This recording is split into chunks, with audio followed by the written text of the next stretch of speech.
In the last video, you got the chance to play around with the universal collider simulation to hopefully see how limiting and excess reactants work. And so that sets up the groundwork that we need to talk about mole ratios, which we'll be talking this in this section 9.2. This is where we actually start to get into the heart of stoichiometry, which is really just a really fancy, glorified way of saying conversions. And you'll see what I'm talking about once we're done with this video. All right, so in this section 9.2, we're dealing with the mole-to-mole conversion. And so for this video, we'll be going through the terms of stoichiometry, dimensional analysis. This is setting up the tables to make conversions that we've used before. We're bringing it back for this section, and then we'll also be using mole-to-mole ratios. All right, so now stoichiometry, as I just said, is that it's just another way of saying conversions. A more technical way to look at it is that we're using a balanced chemical equation to connect and relate different amounts of substances in that chemical equation. Now, that's an important part, that we have a balanced chemical equation. We spent some time in Unit 7 balancing those chemical equations, right? That follows the law of conservation of mass, saying that we cannot create or destroy mass, which means that what you put into one side of a chemical reaction, you get it out in the product side of it. It might have a different form, but it's still the same elements and it's still the same number of atoms. Again, the reason that this is important for stoichiometry is that we use the balanced chemical equation for our mole ratio. This is where our conversions start to take shape. All right, so now if we're given a chemical equation like this, the synthesis of water, where we're taking 2 moles of hydrogen gas and 1 mole of oxygen gas, and they combine to make liquid water.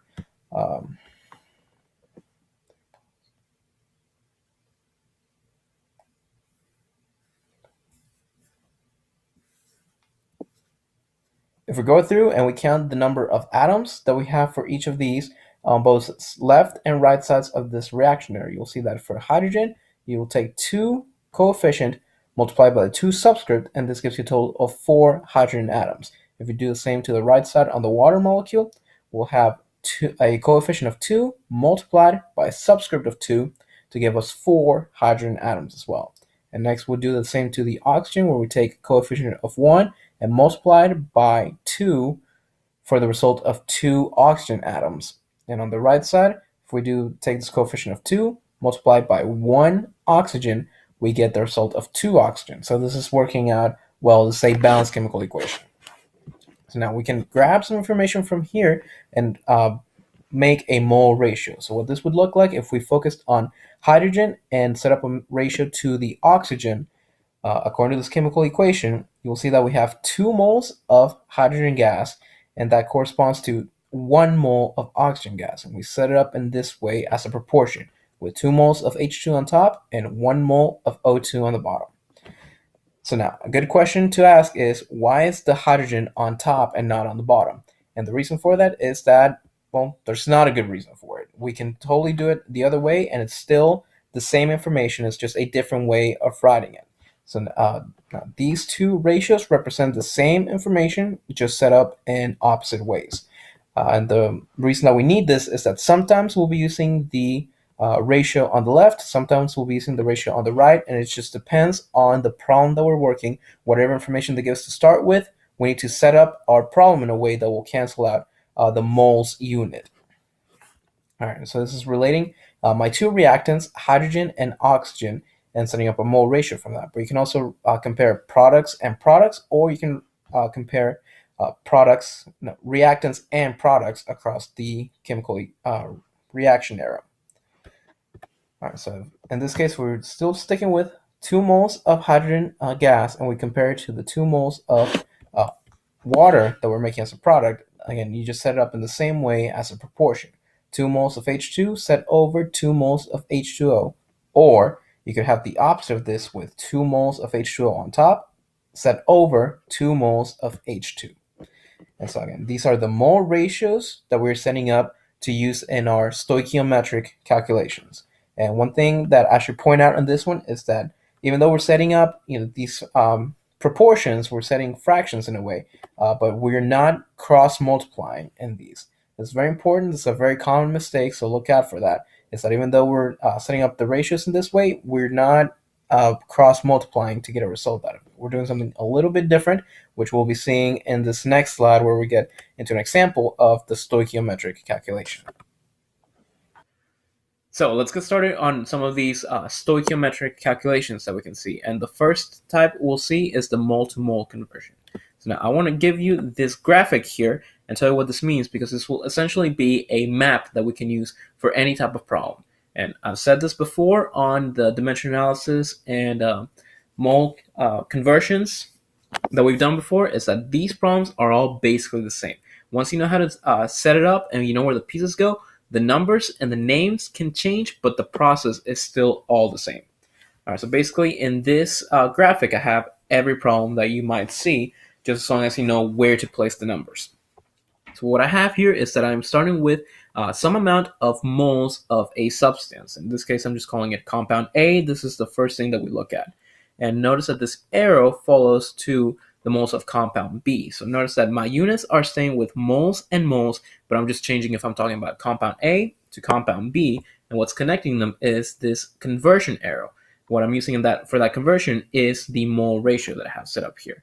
So taking it back to the dimension analysis, the table that we set up, we just have moles starting in the top left. That bottom section, you leave it blank. And in the next section, we set up the mole ratio with the unit that we started with on top moves to the bottom. So in this case, I'm taking moles of A, set it on the top. This comes from the problem.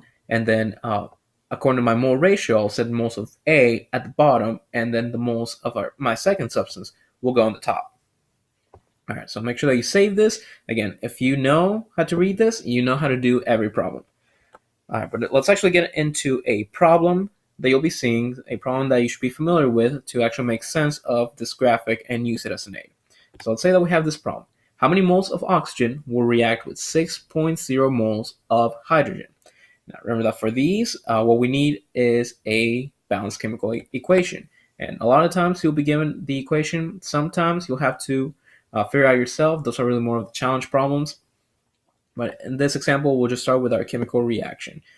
This is already balanced. You can tell because, let's see, on here I have 2 times 2 hydrogens. That gives me 4. And on the right side, I will have 2 times 2 hydrogen, again, 4. And for my oxygen, 1 times 2 oxygen gives me 2. And then 2 times 1 oxygen will give me 2 as well. So it's a balanced chemical reaction. We're good on that front. All right, so the first thing we need to look into is take this balanced chemical equation and set up a mole ratio. Here we're just going to set up our options that we can look at to relate hydrogen to oxygen. So in this one, I'll start with the hydrogen. So I'll take 2 moles of hydrogen, H2, and set that over 1 mole of O2.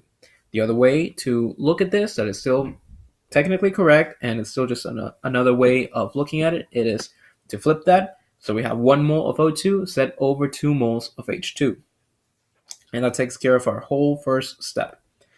Second step is to set up the dimension analysis table again.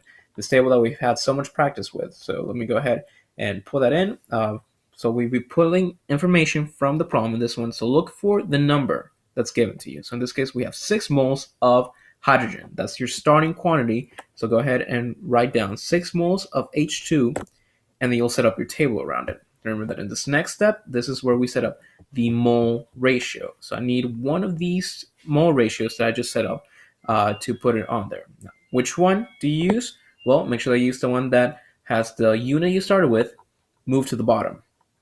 So in this case, I have O2 in the bottom. That's not what I want. I need H2 to go on the bottom. So I'll be using this mole ratio on the right that I have. So I'll just copy that over with 1 mole of O2 set over 2 moles of H2. And that takes care of step number 2. Step number 3 will be to cancel the matching units. This is just to make sure that you did set it up right and that you're not doing anything wrong. So in this case, I have mole of H2 on my top left and mole of H2 to the bottom right, and this is matching my unit. So we'll cancel these out. Notice that if you had put O2 in the bottom, you couldn't cancel it with the H2 on the top. So that's why this other conversion factor, the mole ratio, wouldn't have worked. So it's a really good safety check to know that if you're going through the problem the right way. And then finally, my last step is to calculate. Remember that this table has a mathematical meaning where I'm multiplying the numbers that are across from each other and then divide by what's on the bottom. So again, if I take that expression and I simplify it, I get 6.0. Got rid of the unit on this once again. That's 6.0 times 1 mole of O2, and that is all divided by 2. There's no unit on the bottom because I canceled that one with my top unit. All right, so now carry that through. Sometimes you might need a calculator. Sometimes they'll be very straightforward, but the answer for this one will be 3.0 moles of O2. And just like that, this is the pretty much the strategy for all the problems you'll see. It's just a matter of being able to read your problem and finding information from there. You're just looking for well, in this section we're only looking for one. Excuse me. We're only looking for one piece of information. We're looking for the mole ratio and that you're able to pick the right one. So make sure that you save these notes. Definitely save this graphic because this will save you on every problem that you have to do. And so let's just get some practice on this one before we take it to the next step. It'll still be the same skill. We're still doing the same process. It's only going to get a lot bigger. So it's important that you're confident with this small stuff we're doing for now. All right, so in the next section, we'll be adding grams to the mix. But again, still same process. So make sure that you get a lot of practice on this one and that you feel confident on how to work these problems.